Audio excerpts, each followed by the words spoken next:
Hey everyone, I'm Jay. I'm Sophia. And I'm Scott. Welcome to Witches Betwixt.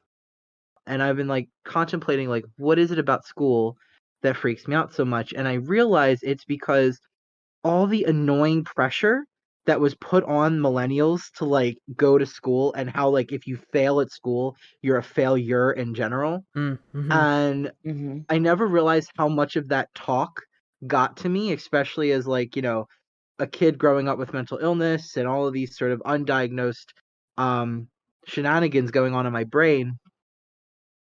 I never realized that it got to me like that, but there was just too much pressure put on the idea of school, of, college. You know what I mean? Like it was in all of the shows we watched, it was in family conversations every holiday. It was just, It almost you feels know, like a marketing conspiracy. Did everyone decide all right, the hot product that we're gonna push on these kids is school?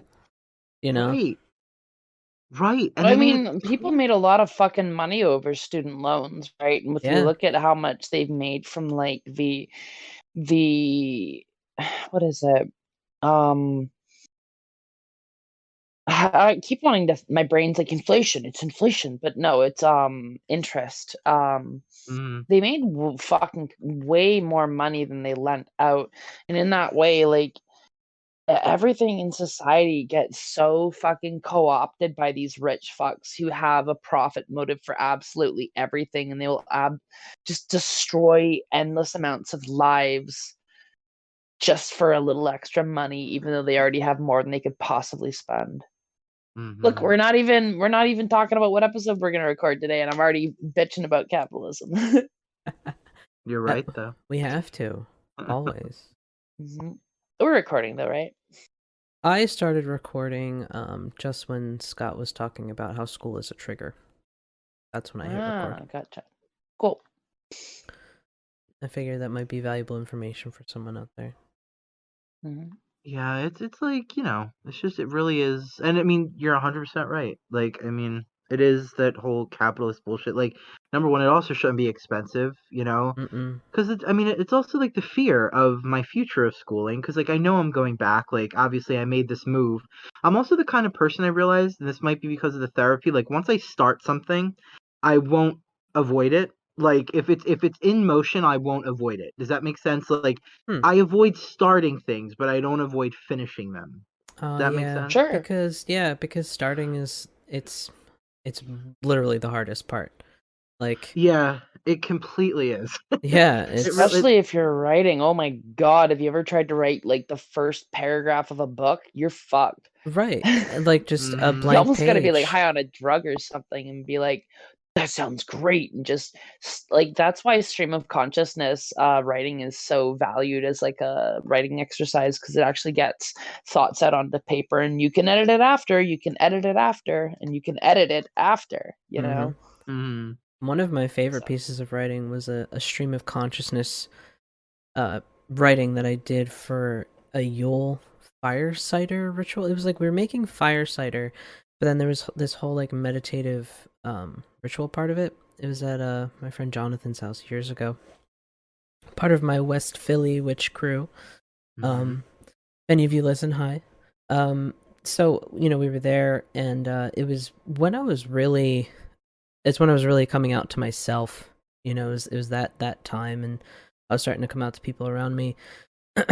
And I had this really moving experience. I believe we drank mugwort tea. I oh, believe. mugwort is definitely a substance that can cause some real tangible effects happening. I wouldn't necessarily call it a psychoactive because I'm not sure if it is, but Yeah, mugwort's some shit, that's for sure. yeah. So I think it was like a mugwort tea, if I'm remembering correctly. And there's this whole like meditative piece. I can't remember if it was before or after making the fire cider. I don't recall. But there's this whole um piece that I wrote, and it was basically I had these, I don't want to even say images, but just feelings of just like this whole idea of like it was like entering the womb of the mother, but then being reborn as something else, or like it was I was born, but I was born wrong, but the goddess said you are correct. You'll know what it's like to feel what it's like to live in this body. It's like this whole piece that I wrote up, and it Oh was, damn. yeah, it was really it was a lot. And I like to read it around Yule time, because Yule was a particularly like powerful time for me, especially in like my early, especially really in my trans identity, I suppose. And what's Mhm. interesting is Yule is it's, to according to, I guess, Wiccan mythology, it's like, the rebirth, the rebirth of the sun and all that. So um yeah, I just remember Yule being really powerful, because there was also this what was it? It was called the birthing canal ritual that I also did at another Yule Oh, ritual. Are you I familiar? think I've heard of that. I've heard that phrase, the Mm, birthing canal, very specifically, over magical things that I've read or grazed around. So yeah. it's familiar. I wouldn't say that I know it, but the phrase really rings a bell. So what it was it's really effective if you have a large group of people, and there was a large group of people. So I would say, like, if you have like, if you're coming up on like 30 to 50 people at this kind of thing, it's really effective. But you could do it on a smaller scale. But basically, it's like Mhm. you've everyone lines up on, lines up facing each other, and they kind of put their hands out just like in front of them very gently, and then each person in the line walks through the birthing canal with their eyes closed and their arms like, no, it was, they just walk with they walk with their eyes closed. And what the people on the sides are supposed to do is they're supposed to guide you through the birthing canal to the end. And at the end, in this particular ritual, there was one person aspecting, the god, and one person aspecting the goddess. And then so you exit the birthing canal, and the god and goddess greet you, like you are reborn. And just while you're going through this birthing canal, your eyes are closed, and you feel these light touches. And then also they did a modification. They said, if you don't want anyone to touch you, you just cross your arms over um over your chest, and then you could walk with your eyes open if you so Mhm. chose. But I closed my eyes because I found it more effective, and I didn't mind, like the light touches. But people would also whisper things like, the one that always sticks out to me is like radiant child. I just like, Mm. it was such a powerful thing to hear. Like, I'm just like blind, being guided by like these like very gentle touches, and all I hear is radiant child. Like, it's just so, it was just beautiful. It was a beautiful ritual. So yeah, I guess going back to what you're saying, Sophia, like that whole stream of consciousness Mhm. is very powerful.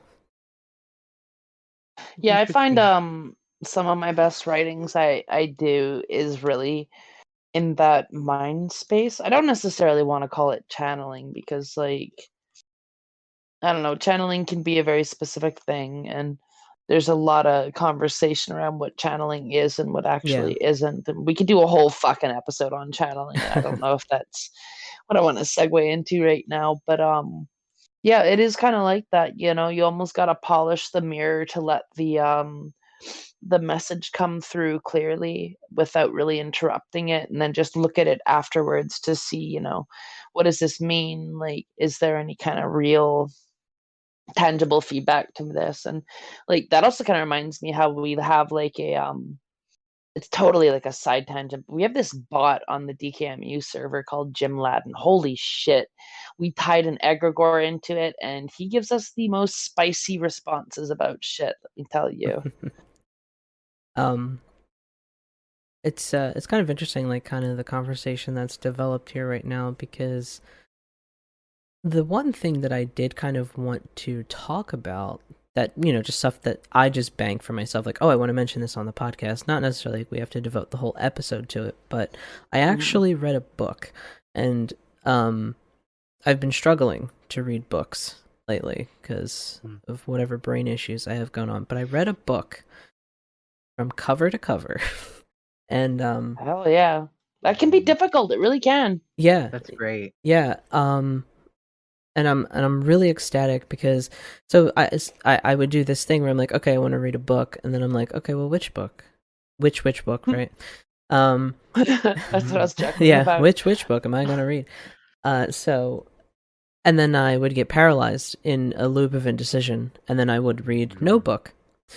So I got over my own shit, and I was like, no, we're gonna reach for a book, and whatever book we reach for is the book that we're gonna read. And very interestingly enough, the book that I picked up is this book called Year of the Witch, Connecting with Nature Seasons Through Intuitive Magic. It's by Temperance Alden. Mm-hmm. What a great book this was, because honestly, I think it was the exact book that I needed to read, because the overall message in here, and it's not like a 101 book, which I was really thankful for. It's just more of like a deeper look into a particular facet of witchcraft. It was all about trusting your intuition with your magic. Like she was talking about like how, she lives in Florida, and so like, it's not very it's not very Yuletide, Christmassy cold in Florida, and so, she adapts her, I guess yearly rituals according to the things that are impactful in her neck of the woods. And that really spoke to me there because, like some particular Sabbats I don't always like, really jive with all the time. And I like the idea of creating your own kind of wheel of the year with your own kind of observances. But the most important part of this whole book was about trusting your intuition. And that really came through lately because I mentioned it before, my wife has been plagued by like a trauma demon, as we've kind of named this thing. And Scott's aware of the entity that has decided to reside. I don't think you told me about this. So basically, how would you describe it, Scott? Because you're better at describing more spirity things. I'm not good at the description part. This is the part about being a medium that I hate. I forget the things that I I mean, I remember it obviously. Essentially this thing, it's a really big leech. I don't think it was big at first. I think it formed attachment. And it stayed there for many, many years. And I think that no, obviously no spiritual bypassing. I think that obviously, tragic incidents made it so that way it fed in a really abundant way. And due to the trauma, this thing got a lot of food a lot of the time, if not all of the time. And the thing is that spirits like this, especially, see, that's the thing about these leechy types, right? They, even for a medium, they could easily attach to us and we not even recognize it, just feeding on the trauma, honestly. Forming this kind of, it's kind of symbiotic unfortunately relationship. It's more like a tumor. Unfortunately, like not to get all like mushy or whatever, but it reminds me of the tumor that took my grandma. It grew roots into her brain. And it's kind of what it reminded me of when I first interacted with this spirit. It has these like roots, these psychic roots, and the way to kind of pull these roots, the best way seems to be to learn for Rue to continuously heal themselves, and then over time will weaken this being. Because trying to pull the spirit out or trap it, I'm not sure if these roots wouldn't just create a sort of psychic highway. So because at some point these attachments, they almost become they kind of become sort of part of us in the sense of like, how like when you're depressed, sometimes it's easier to be depressed than want to get better because Yeah. you don't know what it's like to feel better. Yeah, we You were know? kind of actually talking about that the other day. We had mentioned, you know, like about anxiety, right? Like how it seems like sometimes you can link a lot of physical health problems to anxiety, like, an upset stomach, bad indigestion, and, I have my high blood pressure. Everything is like, well, lower your stress, lower your stress. So, like how anxiety kind of contributes to that, but that anxious voice, we were saying it's been our oldest friend. It's been the voice that's talked to us the most and the longest. And so sometimes you just find comfort in, like, I guess maybe contentment. I don't know. Maybe it's a sixth sense of comfort. You find comfort in the negative voices because I think a lot of the time, like, in my experience, it's the comfort in the normal. mm-hmm, It feels normal. It feels normal to not have something normal, whether that's, mental illness or this attachment. But, uh, yeah, it gets, because then it's kind of like, well, what happens when the attachment's gone? But that loads in, right? That easily, I could see how that would load into anxiety and stuff, because then it becomes, well, what is there on the other side of the attachment, on the other mm-hmm, side of the trauma? Like, what exists? I think about that in therapy all the time. That's a big, and it's not just me. I like so many of my friends in therapy, or just in general, really have said, I don't know who I am without my trauma. mm-hmm, And yeah, and that seems to be the best route here. mm-hmm.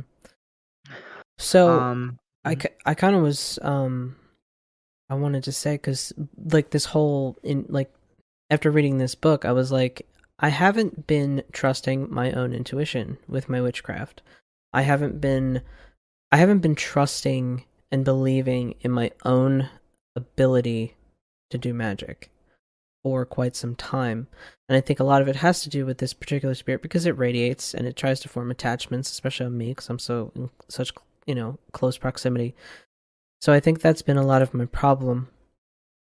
And I realized after reading this, I was like, I have been studying this for, like, this is over half my life at this point. Like, I'm 30. I got in around, I don't know, somewhere between 14 and 16. I can't remember exactly. Mhm.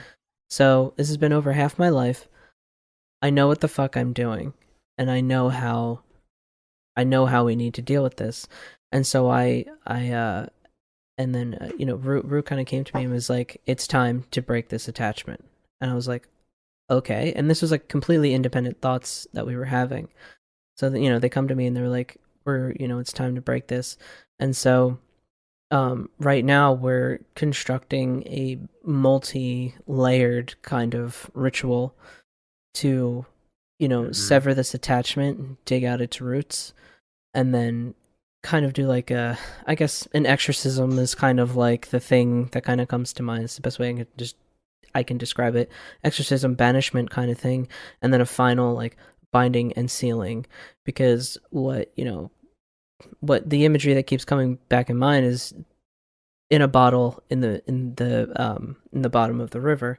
And so I was like, we need to trust this. We need to trust this recurring vision. We need to trust this recurring, Mhm. feeling and thought of how to dispel this. Because if this is what you're being guided to do, then this is what we have to do. This is how we break it.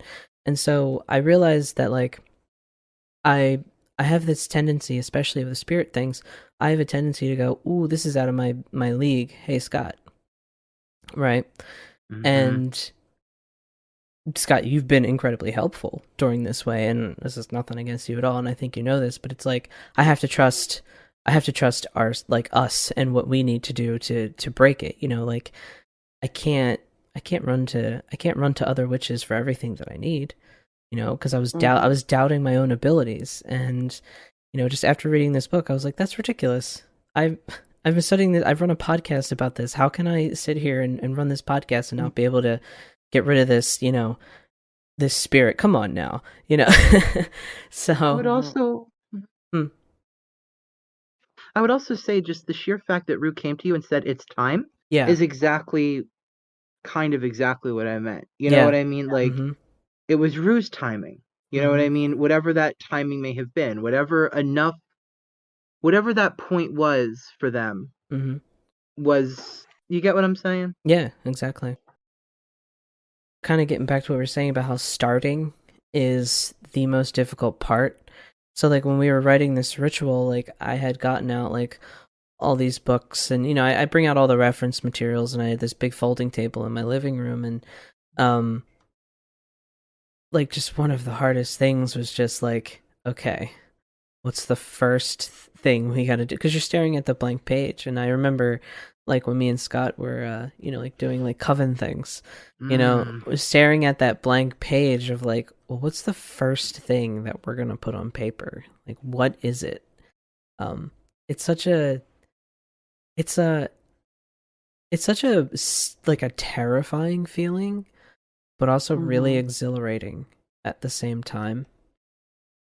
And lately with projects and tasks and like responsibilities that I haven't been feeling that same exhilaration, just the terror of like, oh god, I have to do this. Oh, I have to. And I'm just trying to like pull myself out of that brain fog and get myself back into the, well, this is exhilarating. This is the moment of creation. Like you're Mhm. creating Okay. something. And so like, Scott, like with you at school, like this is the moment of creation of you as the student, the scholar. Sometimes I think like if we think of ourselves as like archetypes, it can kind of, I don't know, kind of boost our self-esteem a little bit. Oh, sure. Boldness. Mm-hmm. I think that I mean, if you meet people and you really think about it, like, I mean, people, even in just like general sort of, what is it? I don't even know the word, but like people kind of joke about archetypes that they embody. Like for me, I joke about being the mom friend, Mm, but the mom friend is just the concept of the mother, yeah. right? I Mm-hmm. mean, all of astrology is based on I mean, Western astrology now, has, we kind of understand it, archetypically, right? Like, um, sort of, like Aries is youthful, but there's a certain level of like the youthful soldier, Mm-hmm. you know. You have Cancer's the mother. You know what I mean? Like, Mm-hmm.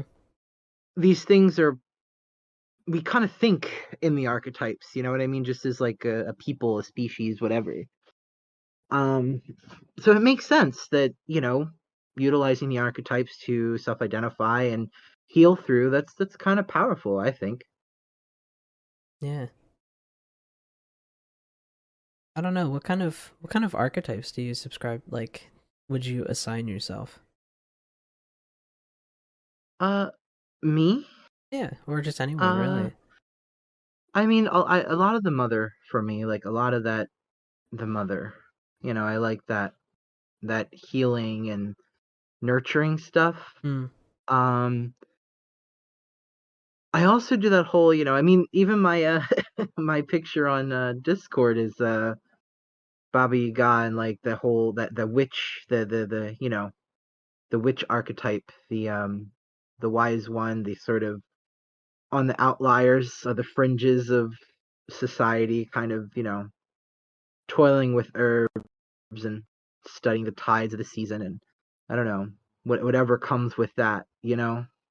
So Mhm. like so the witch, I mean, I guess witch would be, that could be an If for a Which lot is archetype. of people, absolutely an archetype. yeah, Yeah. I like, I know some people wouldn't necessarily call it a classical one, but I think it, like I agree with Sophia. It's 100% a human archetype. We've been discussing this concept for thousands of years, so yeah, I would argue that the witch is absolutely an Oh, archetype the in the human Scott, unconscious. the mother, the witch, the legend. I'd say for me, the rebel is a huge archetype. Mm, Mm, But not even, I don't necessarily want to be a rebel, right? Because at my core, I'm just somebody who wants to be free and live at peace and have things be good for everyone, right? So I'm a rebel by necessity, but I would more almost pick the term healer, right? Because when I go to mhm. do magic, it's not that I'm not the best curse worker, But it's like there has to be a lot of reasons for me and how my system magic works to actually curse somebody. Like they really have to fucking deserve it, because like Yeah.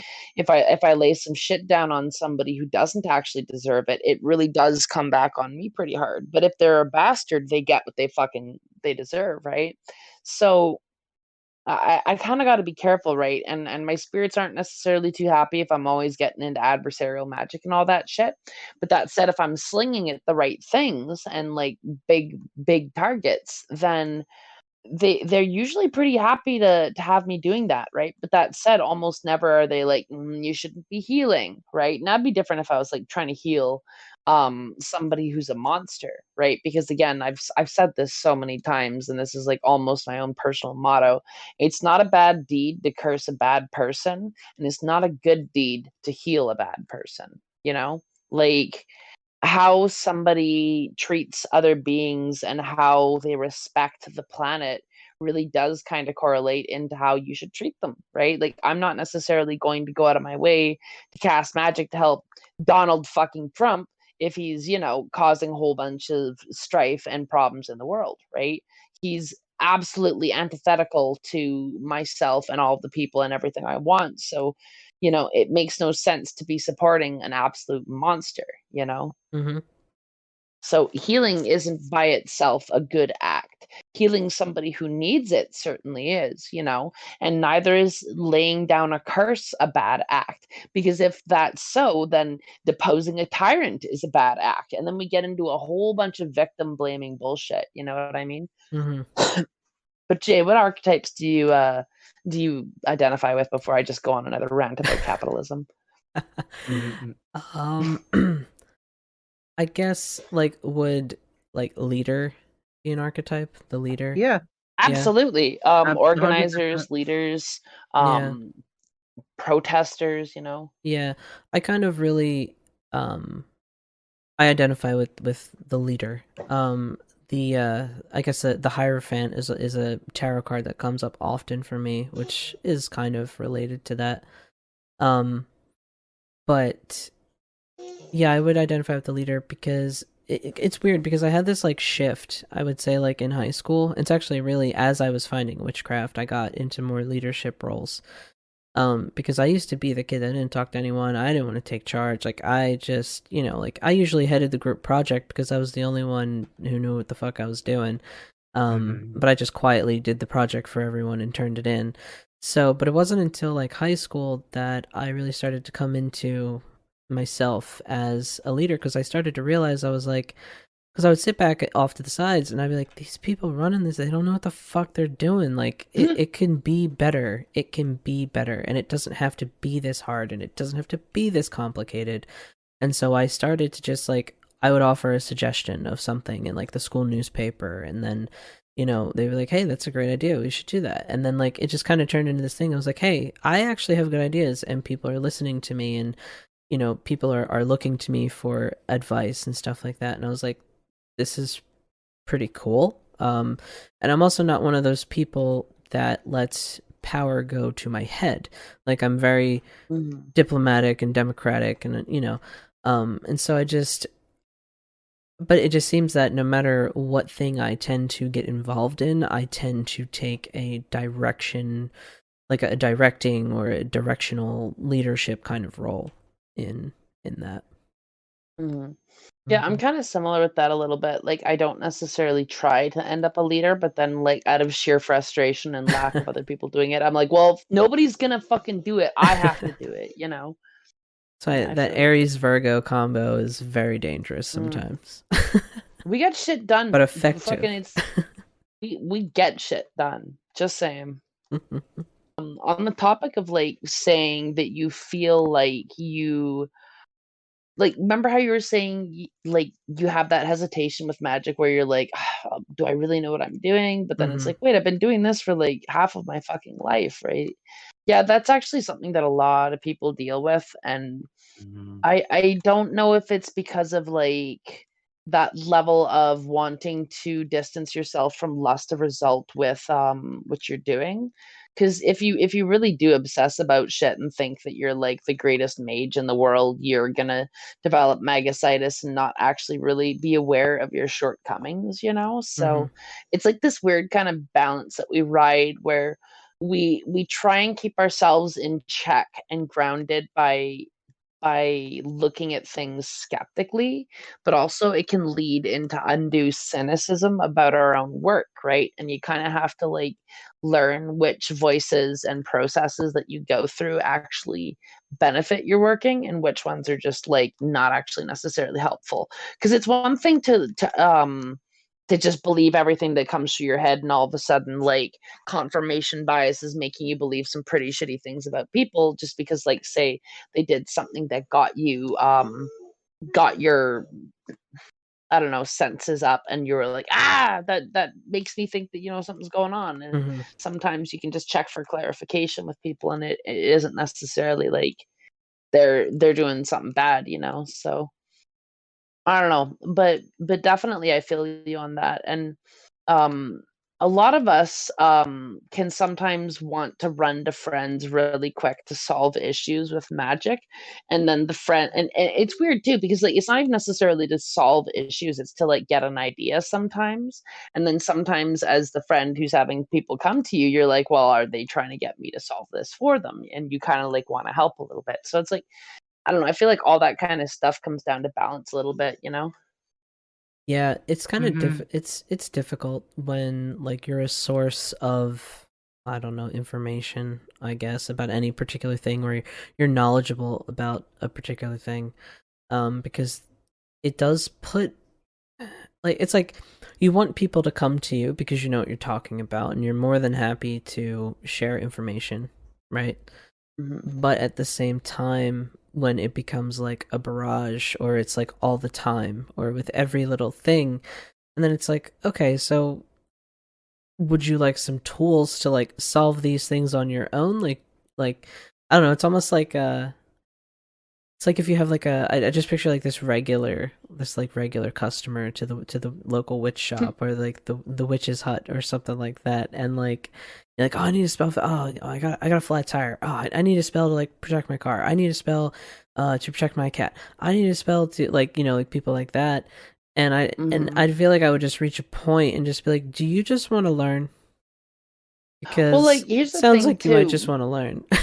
It's one thing for someone to ask you to do a spell for them if they don't want to learn magic. Like that Yeah. I actually have a lot more trouble with because it's like as far as causal pathways go, it can be really fucking difficult, right? Like, it's one thing if I'm laying shit out to help my sister because something's going on, or like, for example, I did a spell to help my dad's home sell because he had had it on the market for fucking ever and he had been trying to move and it was really stagnating a lot of shit. So I did some magic to speed it along, and that actually even came back to me in the way of like once he sold it, he sent me a little bit of money and all of us a little bit of money because we had Oh, been hit really nice. hard by COVID. And he was like, "Here, I got some spare shit, so like can help you out." So that's actually been my like little rent cushion that I've had in my bank now, so that I don't need to stress about if I lose work, am I going to be fucked? Like that's actually kept me safe since I did that working, and that's a really good example of like things unexpectedly coming back to you when you're doing stuff that's not explicitly just to benefit yourself, right? Mm-hmm. Um,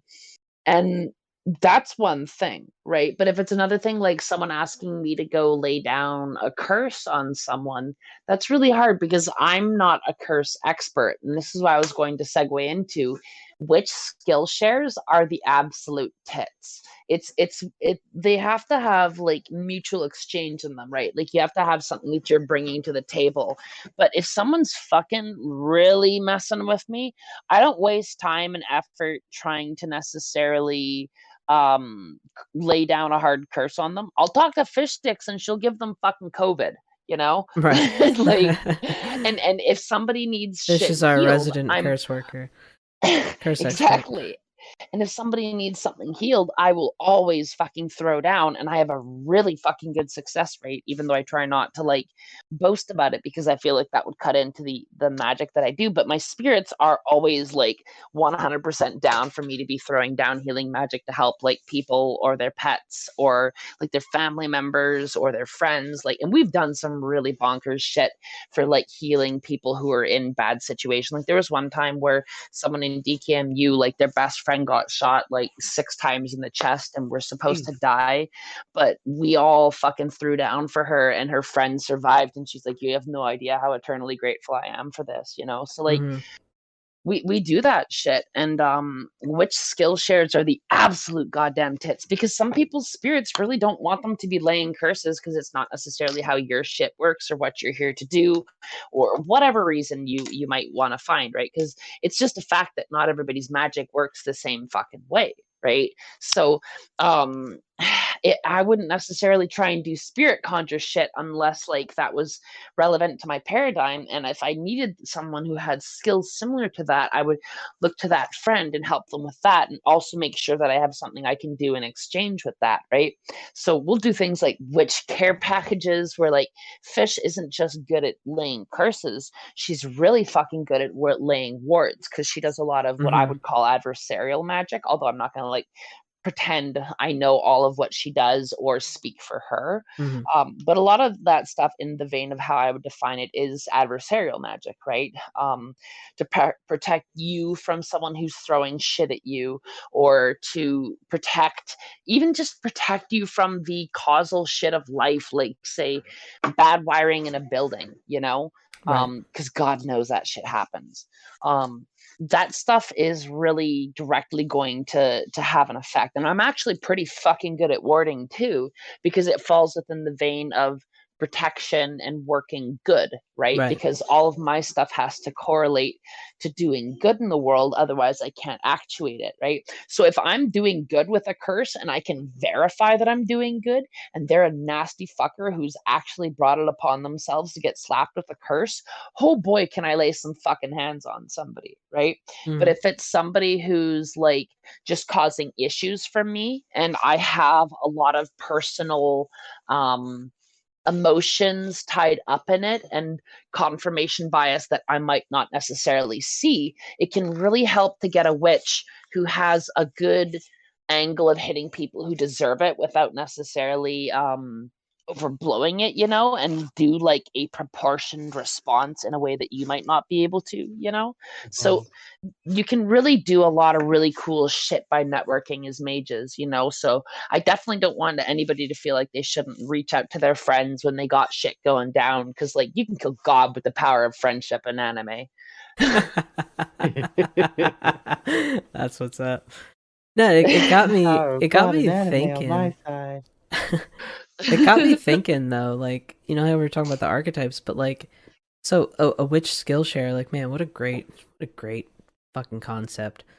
But so like, what would you say would be the things that you would bring to the witch Skillshare? Like, what would you put on your witch resume as your? Oh hell yeah! I like I said, I'm a healer, and I do protective work. Like if somebody has like an emergency for shit, they come to me. And if there's interpersonal issues or they need insights on greater overarching problems, I'm really good at dispensing insightful advice or perspectives that people find can help them make an informed decision. So I bring like voice of reason, I bring networking, I bring administrative flavor to it, because like I'm one of the people who like sets up networks with like the Discord, for example, right? And make sure that it has a structure that it can self-continuate and it doesn't get poisoned by people coming in to take advantage of that shit, right? So I can also be good at sorting out interpersonal issues and like just going and liaising with people and having a fucking conversation and being real about like what's going on in a way that other people might kind of not be good at, because some people are good at like watching back angles and doing certain things. And I'm very good at being direct and going to someone and just being like, look, when you do this, it causes this effect to people. And it causes this as a repercussion. And like, if we could try and mitigate that in some way, it would cause a lot of benefit to everybody. And it's not even necessary to like lay blame on them, you know, it's just to like show how their actions affect people. So that's definitely stuff that I bring to the table. And if they really do need to, I'm really good at attacking big fucking archetypes that need to be attacked, you know? Mm-hmm. What about you, Yeah. Scott? So obviously the divination thing. Mm. I really love me some divination. Similarly to Sophia, I'm a healer. I'm really good with like as far as the physical body goes, I'm like good with like mild maladies like cuts and scrapes, herbalism, that kind of thing, right? Like the stuff you would use herbs for. Basic home remedies. I'm also really good at oddly law cases. I'm like, I don't know if I've Hmm. ever mentioned this anywhere, but every time I've done work for court and stuff, like for people who needed that kind of work, Mm-hmm. I always get a really favorable outcome, which I don't mean to be Ah. surprised by it, but like I was always very surprised at how connected to that kind of work I am, and I don't know why, but apparently my spirits are So what you're pretty good saying at that. is we should set up our Witches Betwixt shop next to a law office to double dip on that. I mean, yeah, I have, I don't know, I have. That's But the interesting, healer though. thing also, like, see, for me, like, the healing, it also depends, too, I think, how you see things. Like, for me, like, warding is healing. So, I guess Yeah, I'm good with, Sophia was like, kind of house saying that clearing. too. Yeah, Yeah, like, like I said, it's definitely under that same branch of magic, you know? for me, though, it normally, like, it's funny, because, like, I realize, like, my spirits put in my path, like, the kind of things that I'm good at.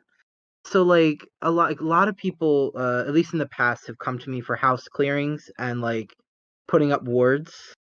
Mm-hmm. They always want me to like go through and be the medium and stuff like that, you know. Ooh. I'm also not that great, believe it or not, I'm like, as much as I'm like for it, I'm also not that great of a cursor, a hexer. It's not like I can do it, I know how to do it, I have books on it. My magic, I've had a few curses that really stuck uh throughout my life, very few. Mhm. Most of the time I just feel like shit after. And I've come to realize that a lot of those situations are just incredibly nuanced, and not that other people weren't horrible in what they did, but maybe there were other avenues that could have been taken that I didn't think about.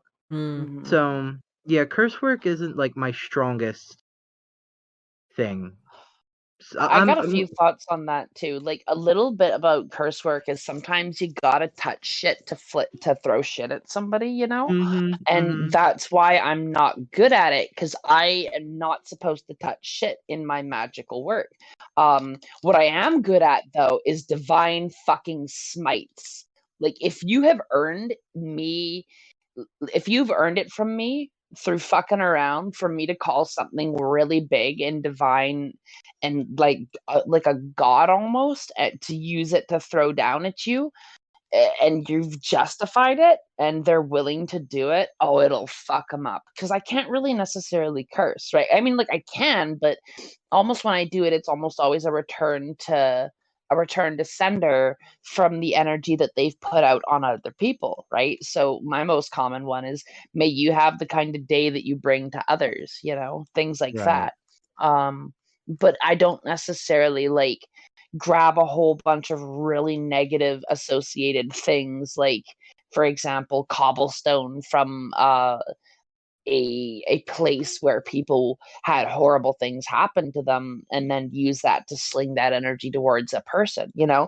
Not to say that there's anything wrong with using that method, especially when it's justified, because like results speak for themselves, you know, and it's about the ultimate outcome that's more moral, you know. Because like if you use the resonance of something that's really dirty to hurt somebody who's fucking absolutely a monster and hurting other people, and do it in a way that they no longer are hurting people because either they learn from their lesson or they can't hurt other people anymore, then you've done an ultimate good, right? And I'm not gonna curse shame, right? I think that people curse shame a lot in magical communities, and if someone's doing it unduly, it can cause a lot of damage, right? But if you're aiming it very precisely, it can do a lot of good, right? And I'm not gonna go to those people who've actually like fought back against like their abusers or people who've really fucked them up and say, hey, you shouldn't be doing that, like they have every right to. And it's I very much am pro curse when it comes to it. I was kind of thinking about my own like magical skill set that I could bring to like the witch Skillshare.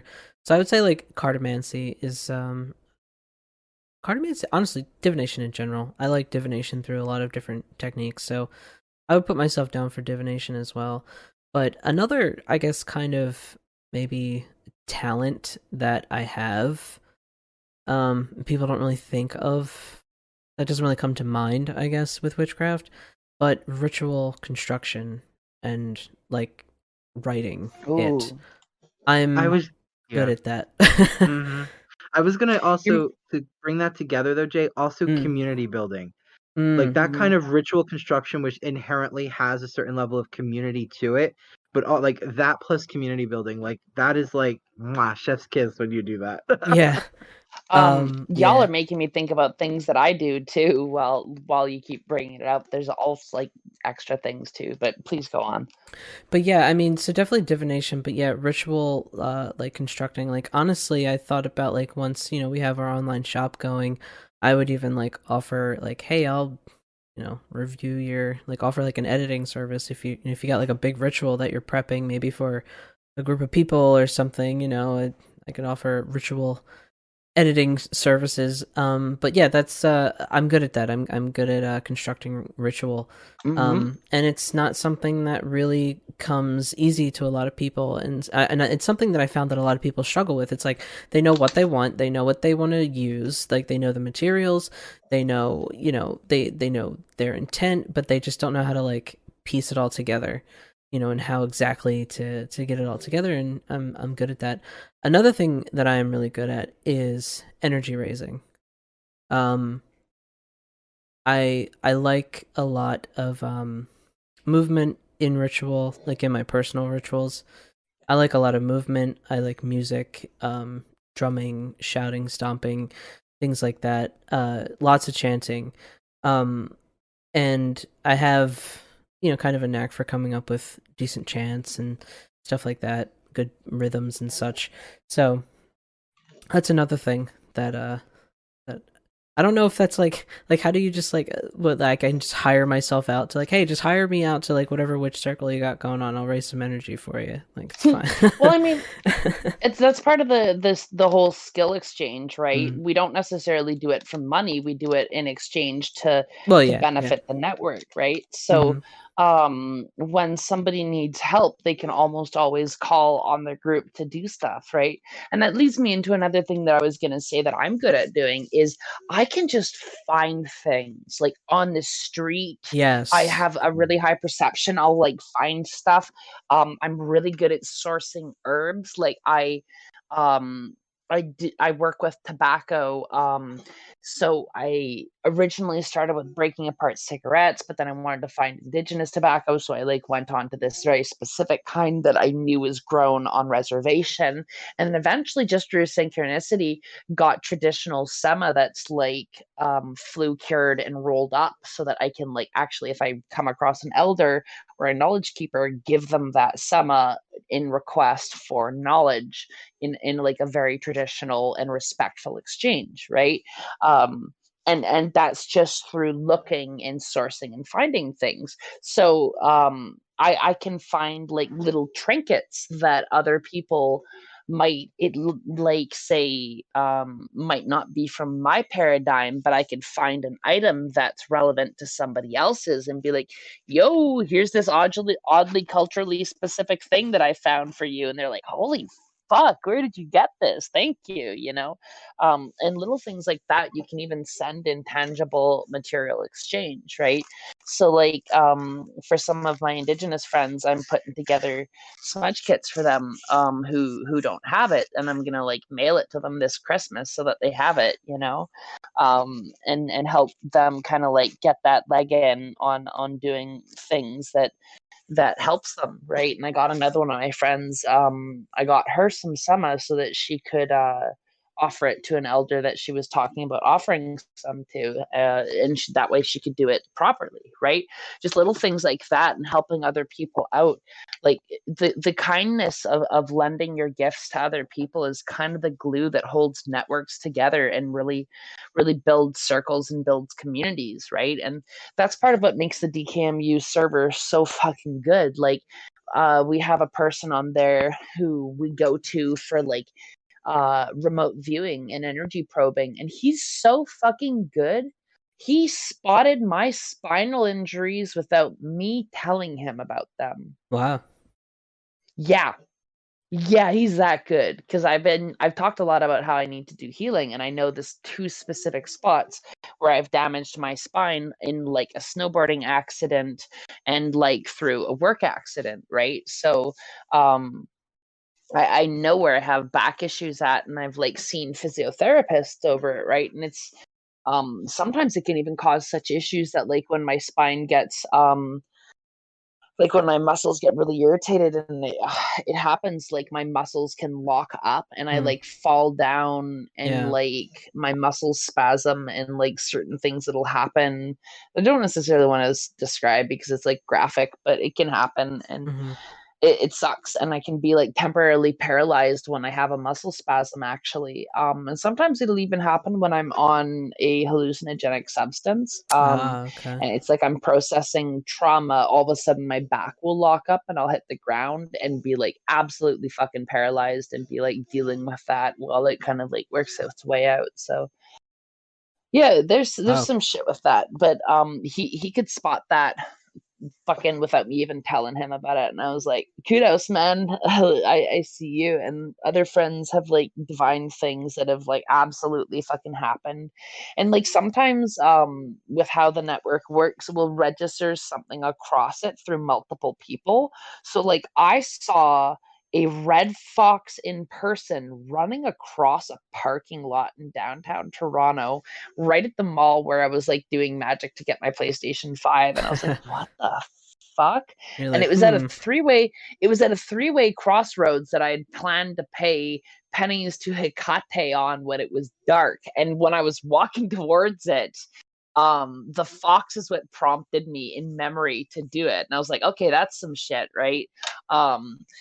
And this is also on that same walk home from that mall, I walked by a mural of like this old woman leading a whole bunch of animals that my friend has pointed out that they interpret as a Hecate mural, and the animal right behind her is a red fox, right? So that was a huge fucking synchronicity for me. And then at the same time as I said that, multiple people across the network were getting red foxes popping up. Like I was talking about this, and somebody, my friend, literally came online to post a photo of like a red fox that he had seen off of his Facebook, and then somebody joined the server named Red Fox, and it just like kept fucking rolling, and it happened like on 6 separate occasions at least for different people. And like the my one friend who works the spirit that's a red fox showed up and was like, yo, that's what it looks like. um and yeah, like when you work closely with witches, and like especially in networks like the linking sigil, how we've like kind of developed that inner space with each other. If it hits one of us, it can hit all of us, right? So not to say that it always does, and that we're like vulnerable because of that, but like that's kind of how synchronicities work in like the linking sigil. And that's kind of also what we've like developed through the witch Skillshare. Shit, we should almost like label the episode witch Skillshare. Probably. but it's cool, like that whole idea that like we don't need to limit our gifts to ourselves, you know, and that um the illusion of separation is dog shit, and we could like lend our gifts to each other. Like, this may sound real fucking down the rabbit hole, but my friend and I can share like gifts with each other sometimes. So like if he develops something, I can pick it up. And this is like the person who I've done more magic with than anybody in my whole life. And he's like my closest friend, and I've known him for like since I was like 21. He's like one of the few people who, when I transitioned, never once misgendered me, never once didn't support me, never once was really like shitty about anything ever. He's like always had my back. He's like a literal fucking brother from another family member, you know? It's like how Like Katie is to we me. can pardon? It's like how Katie is to me. Like she's just been that Mhm. one person that's just like, yep, sure, whatever you're Mhm. doing, I'm in. We'll always have your back no matter what. Yeah, that's what Tyler's like to me. And we can literally share gifts. Like when he gets better at certain things, I get better at certain things. I will have insights about shit that's going on with him and point it out to him so that he grows, and in turn he'll like catch stuff that like sees he'll like catch a synchronicity with me and like point shit out, and I'll be like, whoa, and like it just like cycles, you know. It's like a really positive feedback loop, you know. And that's the kind of relationships that you want to foster in your life with people, you know. Like you can have people who bring you down and cause you to get into fights and do bad things, or you could have people who like actively build you up and help you see things that you need, and in turn you do the same thing for them, you know. And it's all about what kind of feedback loops you put into things in your life, right? Like to me, that's even how I program egregores, you know. Like I'm working on one right now, and I'm very careful about what I'm doing with it, because I don't want this thing to start trying to feed on people, because it's an anti-corruption egregore, right? And I Mm, don't want to say too much about that, but the framework I've run on this thing is more solid than anything I've actually built in my whole life, and I've built a lot of fucking egregores, right? Um, I'll go into it at length later on, but yeah, I will never not advocate being aware about all feedback loops in your life, because it's how things work, you know. It's like when you're teaching children how their attention works, right?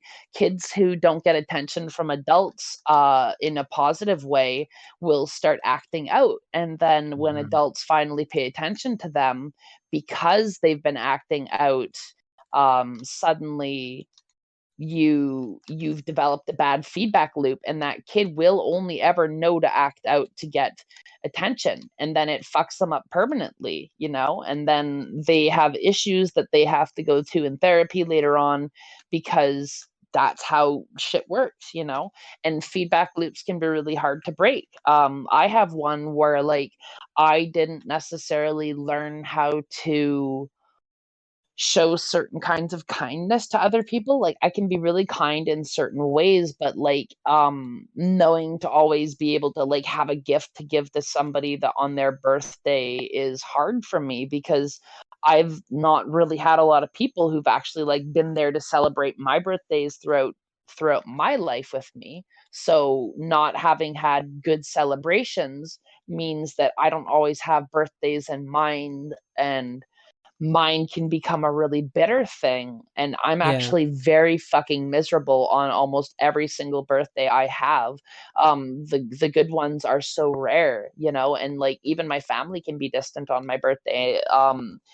And you know that's obviously what's caused that to begin with me, you know. right. So my birthday is the most miserable day of the year usually, aside from Christmas for me, because I usually spend Christmas alone, Hmm. you know? Yeah. Hmm.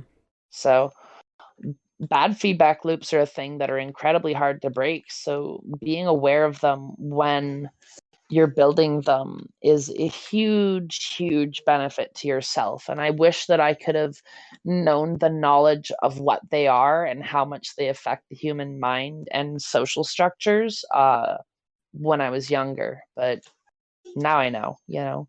Yeah. Mm-hmm. I mean, is there, I don't know, I imagine there's got to be ways to like maybe undo some of that programming, kind of like Sure. reverse But engineer. it takes building neural pathways, right? Because when you experience misery constantly, your brain is programmed to experience misery, right? Because you haven't experienced a lot of joy. And if you haven't been in a lot of healthy relationships, it can be hard to want to put yourself into a place where you go to do those relationships. Like for me, because I've had such bad experiences with dating, there's plenty of people who are interested in me right now, right? But I am just so emotionally hurt from so many things that have happened. I almost don't have the energy to go to dates sometimes. And Mm-hmm. I can get really paranoid about people who are perfectly good people, but just because something lines up with something that another person who was bad to me did, I can suddenly get very withdrawn into my shell. So it's not that I'm not somebody who's worthy of love, or that I'm bad at relationships, or that I'm even bad at interpersonal communication. It's that I have a lot of trauma with relationships, and I don't have a huge amount of joy in my life, and I have suffered great fucking amounts. And that means that I have learned how to deal with misery more than I have learned to experience pleasure. Hmm.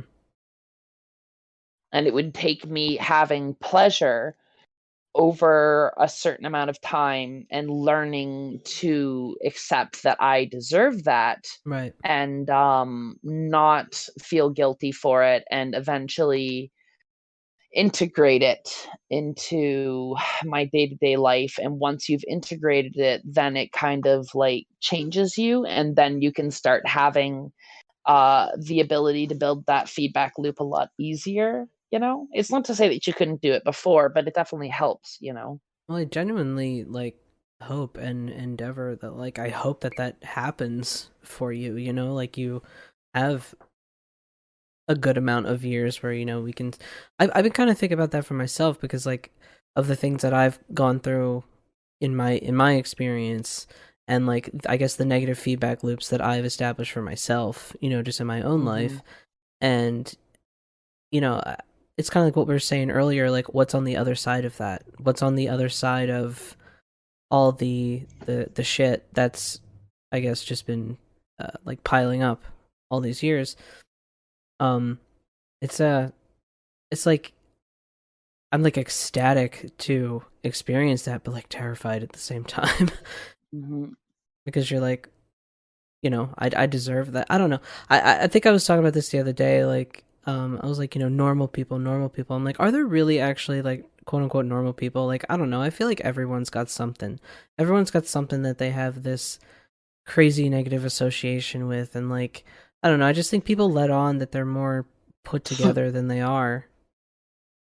I mean, our society doesn't really Doesn't program reward us to weakness, feel, yeah, vulnerability. or to feel like you're safe, because then with how social structures work, people tend to prey on other people who are weak, and any Yeah, sign of weakness that you let outward is a sign for someone to come in and fuck you. yeah, And like that still happens a lot. So we very often are socially programmed the front, like we're stronger than we are, like we're richer than we are, all of these things, because fake it till you make it, you know. That's such an ingrained concept that it's almost impossible to break. I wouldn't even say it's actually almost impossible. It's just fucking difficult, you know? yeah. Mm-hmm. All of our society is about fucking fake bullshit, you know? Well, It's all about optics. I can say this about the little community that we've created here. I mean, that it won't get you far. I guess like faking, putting on a fake face won't get you far. I guess around people like us, because it's better to be Mhm. genuine. Better for everyone if you're genuine. Witches can spot fake a mile away. Mm-hmm. Mm-hmm. And then we get catty about it later. But we are a little bit over an hour. I was just curious to see if we had any kind of concluding thoughts on things we talked about today. I feel pretty reflective and good. Like I was like, it's hard to record at the end of work day because my brain is just like, oh my god, brain. Because it's hard to brain, but I do feel rejuvenated because like a lot of the things that we talked about here, like I just feel like our synchronicity is kind of good. Like in terms of like what we're all kind of doing, you know, we're just kind of, it's kind of like we recognize that everything is kind of like a sea of shit at the moment, and like it's really hard to navigate, just for so many different reasons. But I think it's like we all have to kind of like sift through all that and just get back to the one thing that provides us the most joy, the most comfort, the most, I guess, key thing to our identities, and that's our magic. That's our witchcraft. It's who we are at our core, and that's what's going to keep us going. I actually also too, for me, I feel really inspired by listening. Just like, well, firstly, I haven't talked to either of you in a little bit, and I'm like really happy to hear both your voices. But like, and also like listening to you guys just to talk about what we've been talking about. I'm also like really inspired. I really need to do an anti-theft spell on my doorstep because it's tis the the holiday season, and my mom has presents coming in for my cousins, and we keep finding like today I found one of our boxes like ripped open, but thankfully it's cat food, so they weren't interested. But like we keep finding boxes like around the corner, not from us, but like from other people, and like their stuff is thrown out of it, and you can clearly tell like that it's just taken off their doorstep. And I've been avoiding magic for so long, but this actually was kind of like one little step, you know, do one little spell. It's an anti-theft spell, you know what I mean? Just one baby step, you know. So I quite liked the direction we took this episode, even though I thought I was going to rant about Wet'suwet'en and how in Canada here they gave us that Truth and Reconciliation holiday, which I talked about. I'll mention this very briefly. The Canadian government used a huge flood going on in my home province, which like has my family trapped in the city they're in, but they're fine because my family's kick-ass. But they used like a natural disaster caused by climate change to send the RCMP again to evict fucking Wet'suwet'en people from their hereditary lands that they've always been on, that they never ceded in treaty to the Canadian government, you know, and they're just, the corpos are just trying to fucking evict them again and using the RCMP as literal fucking mercenaries as they chainsaw their doors down and pull them out with assault rifles and snipers and dogs again. And this is like, again, after committing, the Canadian government claiming to commit to like fighting climate change and to respect Indigenous rights. And then they just like blatantly do this shit after like just having given a holiday for it. And like, I don't even have words right now. I'm so mad about it. It's fair. Yeah. Definitely. That's horrible. Yeah. So this world, man. But but you always have your magic to turn back to, so you can do something about it. That's the only thing I got right now to do it. Yeah. And honestly, that's really all we really have, you know? That's all we really have at the end of the day, because you can take away all of your earthly possessions, whatever. You can take away everything, but if you have yourself, and if you are alive in this reality, I suppose, you can do magic. So something to think about, because I think we all need just a little something to hang on to when we all get a little dark in our minds. Definitely. At least I know I do. But with that, we are going to wrap it up here, and we will see you in the next one. Bye, everyone.